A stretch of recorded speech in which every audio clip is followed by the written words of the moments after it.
सभी को मेरा जय श्री कृष्ण। हमारे YouTube चैनल पर आप सभी दर्शकों का स्वागत है। हम आपको इस चैनल के माध्यम से श्रीमद् भागवतम के सभी 18,000 श्लोकों को एक एक करके समझाने का प्रयास करेंगे और अगर आपको हमारा यह वीडियो अच्छा लगे तो वीडियो को लाइक अवश्य करें और चैनल को भी सब्सक्राइब जरूर से करें।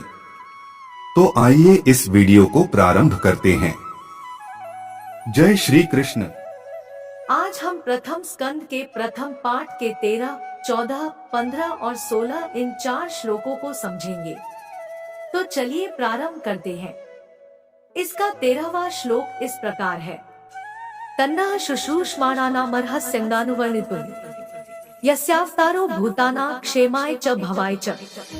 इस श्लोक का अनुवाद इस प्रकार है कि हे सूत गोस्वामी, हम भगवान तथा उनके अवतारों के विषय में जानने के लिए उत्सुक हैं।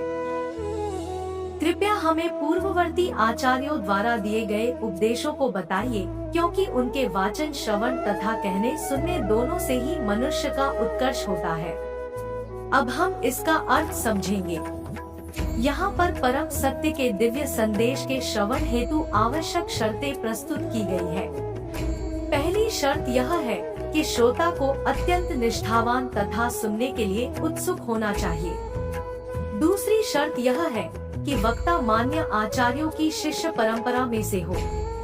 जो लोग भौतिकता में लिप्त रहते हैं वे परमेश्वर के दिव्य संदेश को नहीं समझ पाते। प्रामाणिक गुरु के निर्देशन में मनुष्य धीरे धीरे शुद्ध होता जाता है। अतः उसे शिष्य परंपरा में होना चाहिए और विनीत भाव से श्रवण करने की कला सीखनी चाहिए। सूत गोस्वामी तथा नैमिषारण्य के ऋषिमुनि इन शर्तों को पूरा करते हैं, क्योंकि श्री सूत गोस्वामी श्री व्यासदेव की परंपरा के हैं और नैमिषारण्य के ऋषिमुनि निष्ठावान जीव है जो सत्य जानने के लिए लालायित है।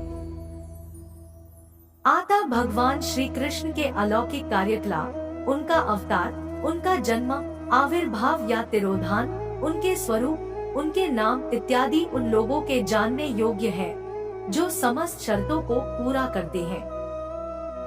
ऐसे उपदेश अध्यात्म के पथ पर अग्रसर सभी मनुष्यों के सहायक होते हैं।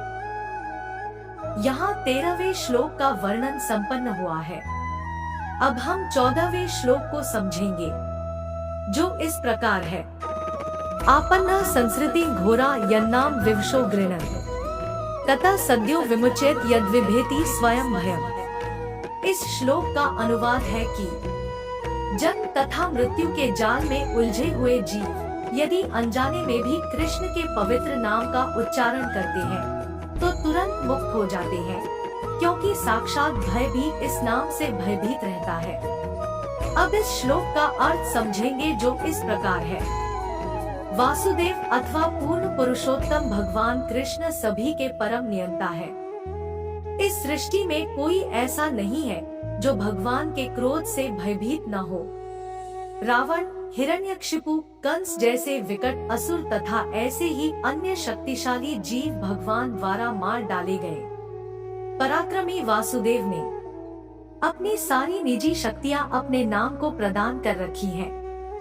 प्रत्येक वस्तु उनसे संबंधित है और प्रत्येक वस्तु की अपनी पहचान उनमें ही निहित है। यहाँ पर यह कहा गया है कि कृष्ण के नाम से साक्षात भय तक भयभीत रहता है। यह इस बात का सूचक है कि कृष्ण का नाम भगवान कृष्ण से अभिन्न है। आता कृष्ण का नाम स्वयं कृष्ण के ही समान शक्तिमान है। उनमें तनिक भी अंतर नहीं है। बड़े से बड़े संकट की स्थिति में भी भगवान श्री कृष्ण के पवित्र नाम का लाभ उठाया जा सकता है। कृष्ण के दिव्य नाम को चाहे अनजाने में या बाध्य होकर उच्चारित करने पर जन्म तथा मृत्यु की झंझट से उबरा जा सकता है। यहाँ 14वें श्लोक का वर्णन संपन्न हुआ है। अब हम 15वें श्लोक को समझने का प्रयास करेंगे। यह श्लोक इस प्रकार है। यत्पात् संश्रयाः सूत मुन्या प्रश्मायनाः सद्यः पुनन्त्युत्स्पृष्टाः स्वर्धुन्यापोनुसेव्या। अब हम इसका अनुवाद समझेंगे, जो इस प्रकार है। हे सूत गोस्वामी, जिन महान ऋषियों ने पूर्ण रूप से भगवान के चरण कमलों की शरण ग्रहण कर ली है, वे अपने संपर्क में आने वालों को तुरंत पवित्र कर देते हैं, जबकि गंगाजल दीर्घकाल तक उपयोग करने के बाद ही पवित्र कर पाता है। अब इस श्लोक का अर्थ ऐसे होता है कि भगवान के शुद्ध भक्त पवित्र गंगा जल से भी अधिक शक्तिमान होते हैं।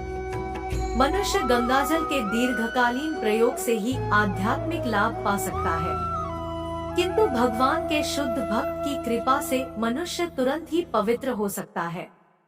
भगवद गीता में कहा गया है कि चाहे कोई जन्म से शूद्र हो या स्त्री या वैश्य हो, वह भगवान के चरण कमलों की शरण ग्रहण कर सकता है और इस तरह वह भगवत धाम को वापस लौट सकता है।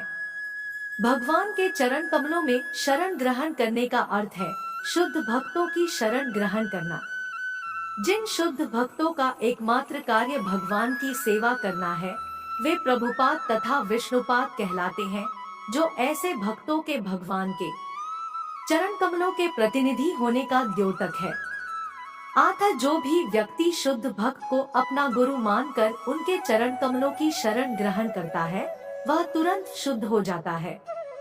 भगवान के ऐसे भक्त भगवान के ही समान आदरणीय हैं, क्योंकि वे भगवान की गुह्यतम सेवा में लगे रहते हैं और वे उन पतितात्माओं का इस भवसागर से उद्धार कराते हैं, जिन्हें भगवान अपने धाम में वापस बुलाना चाहते हैं।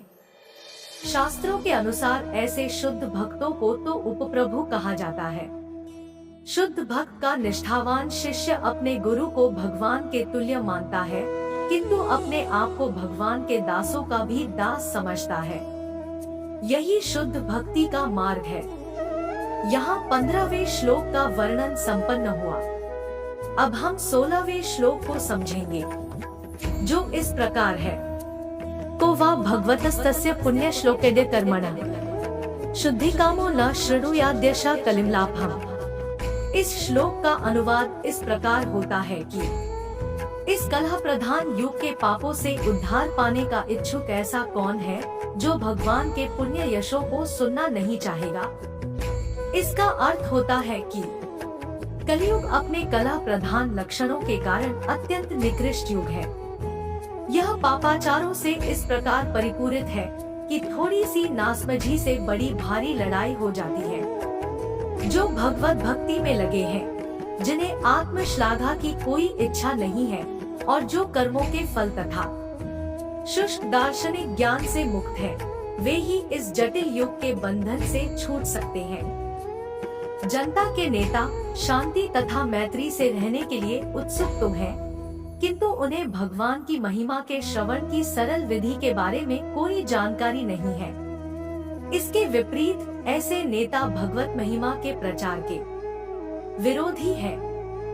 दूसरे शब्दों में मूर्ख नेता भगवान के अस्तित्व को ही नकारना चाहते हैं।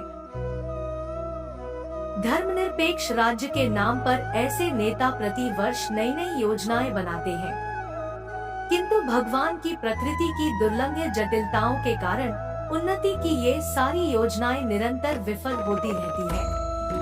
उनके पास यह देख पाने की दृष्टि ही नहीं है कि शांति तथा मैत्री के उनके सारे प्रयास विफल हो रहे हैं। लेकिन यहाँ पर इस अवरोध को पार करने के लिए संकेत मिलता है। यदि हम वास्तविक शांति चाहते हैं, तो हमें भगवान कृष्ण को समझने का मार्ग खोल देना चाहिए और उनके महिमामय कार्यों के लिए उनका यशोगान करना चाहिए, जैसा कि श्रीमद् भागवत के पृष्ठों में अंकित है। यहाँ 16वें श्लोक का वर्णन संपन्न हुआ है। अगर आपको हमारा यह वीडियो अच्छा लगा हो तो वीडियो को लाइक अवश्य करें, चैनल को जरूर से सब्सक्राइब करें। आप इस वीडियो को और भी ज्यादा लोगों से शेयर करिए और इस दिव्य ज्ञान को सभी लोगों तक पहुंचाने में हमारी सहायता करें। चलिए अब हम अगले वीडियो में मिलेंगे। जय श्री कृष्ण मित्रों।